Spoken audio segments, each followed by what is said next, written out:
আহ, আপনি তো একজন আইএসএফ নেতা মুরারিশে চৌমাথার। তো কতটা আশাবাদী আপনারা এই মুহূর্তে? আমরা আইএসএফ পার্টিটা সবাই বলছে যে নূতন, কিন্তু তার মাঝখান দিয়ে দেখা যাচ্ছে আমরা 100-100 আমরা বসিরহাট উত্তর বিধানসভা আমরা এখানে জয়লাভ করব 18 থেকে 20 হাজার ভোটে। এটা 100% শিওর। যদি কোনো রাজনৈতিক দল এসে বলতে চায় যে আমরা এখানে জিতবো, এটা আমি বলবো রাজনৈতিক হিসেবে, যেহেতু আমি 1984 থেকে আমি রাজনৈতিকের পিছনে ডানপন্থী পার্টি করে এসেছি। যেদিনকে ইন্দিরা গান্ধী গুলি হয় সেই দিন থেকে আমি প্রতিজ্ঞা বন্ধন করেছি, তখন আমার বয়স ছিল 11 বছর। আমি সেখান থেকে এই রাজনৈতিকের পিছনে আমি লেগেই আছি। আর আজও বলছি, বসিরহাট উত্তর বিধানসভা আইএসএফ এর হারানোর কোনো জায়গা নেই। তাহলে 15 বছরের তৃণমূল এই এলাকার জন্য কি এমন করেনি যার জন্য আইএসএফ জিততে বলছেন? দেখুন, তৃণমূল সরকার, আমি 16 সাল থেকে তৃণমূলের পিছনে ছিলাম, কিন্তু কেন ছেড়ে দিয়েছি? আপনি যেখানে আমার এই প্রশ্ন করেছেন, আপনি একটা জিনিস চিন্তা করুন। আমার এই রাস্তা থেকে আমার বাড়িটা 100 মিটার দূরে। আমার এই রাস্তার হালটা আপনারা দেখুন। দেখুন, এখান থেকে ব্লক সভাপতি এসকেন্দার গাজী তথা আমার ভাই, ওনার বাড়ি এখান থেকে 200 মিটার দূরে। রাস্তাগুলো আপনারা দেখেন। আপনারা তো প্রশ্ন করছেন আমার যে কি করেছে। এখানে এই বাড়িগুলো আছে, এইখানে এই যে একটা সাবমার্সেল কল ছিল, যার জল আমরা খাই এখান থেকে 25 হাত দূরে, সে কলটাও আজকের ভিতরে চলে গেল। এই তো রাজনৈতিকের। তাহলে এই রাজনৈতিকের পরিকাঠামো দেখে আমরা আজকের এই দল থেকে ত্যাগ করে এসেছি।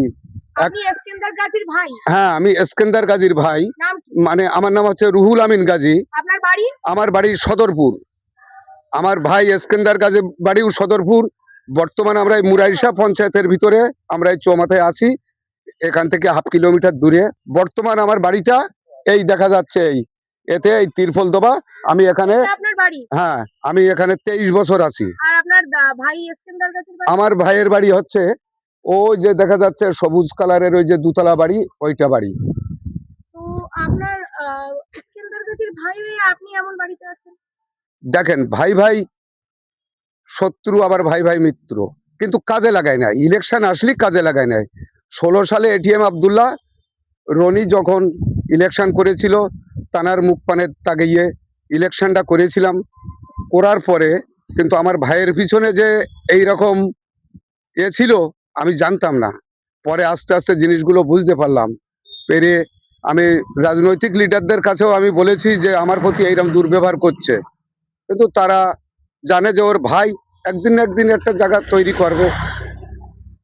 আমি রাজনৈতিক পার্টি করতে এসে কোনো লিডার যদি বলে যে হ্যাঁ রাজনৈতিক পার্টি করতে এসে একটা জিনিস নেছে, তাহলে আমি জিন্দিগি ভরে আর রাজনীতি করব না। আমার বাড়ির থেকে এখানে যে এমএলএ সাহেবের এই যে এখানে পাম্প আছে ওনার ভাইয়ের, আমার এখান থেকে 100 মিটার দূরে। যান, গে শুনে দেখেন। রফিকুল সাহেবের এখানে বাড়ি। আমাদের এখানকার রাজনৈতিক অভিভাবক হচ্ছে ওনার দেখেই আমরা রাজনৈতিক পার্টিটা করতাম। হয়তো তার সঙ্গে আমি মিশিনে কথাও সেভাবে হয় না।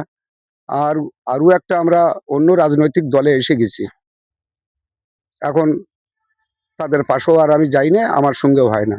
কিন্তু এই যে বাবু মাস্টার আবার তৃণমূলে যোগ দিয়েছেন, শোনা যাচ্ছে ভোট বৈতরণী পার হওয়ার জন্যই নাকি তৃণমূল বাবু মাস্টারের শরণাপন্ন হয়েছে। এতে আপনাদের লাভ হয়েছে না লোকসান হয়েছে? দেখুন, বাবু মাস্টার, ওর সঙ্গে আমরা এক সময় এই রাজনৈতিক পার্টিটা করেছি। উন্নয়ন তখন হয়েছে যখন উন্নয়নগুলো হাতে করে করতে চেয়েছে।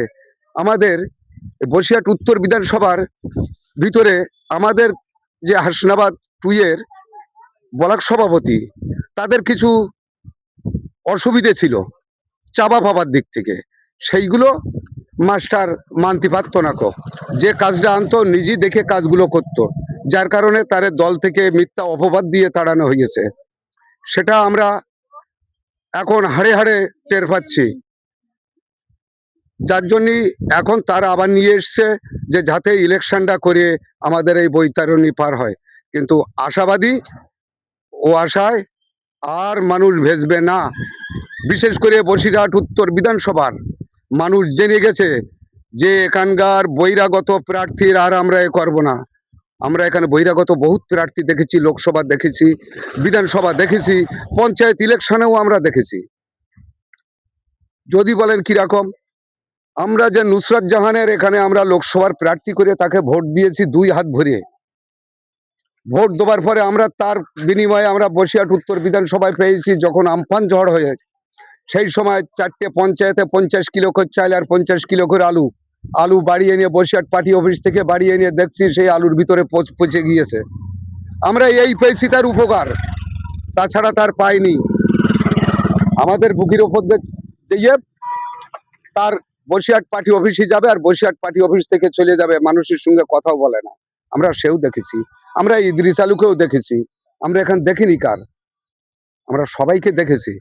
যাই হোক, আমরা 100 আশাবাদী এখানে, বিশেষ করে বসিরহাট উত্তর বিধানসভায়। এই বিধানসভাটা এখানে মাস্টার বলেন আর যাই বলেন, স্বয়ং এখানে যদি মুখ্যমন্ত্রী এসেও ভোটে দাঁড়াতো তা আমরা এবারে আইএসএফ এর বাইরে যেতাম না।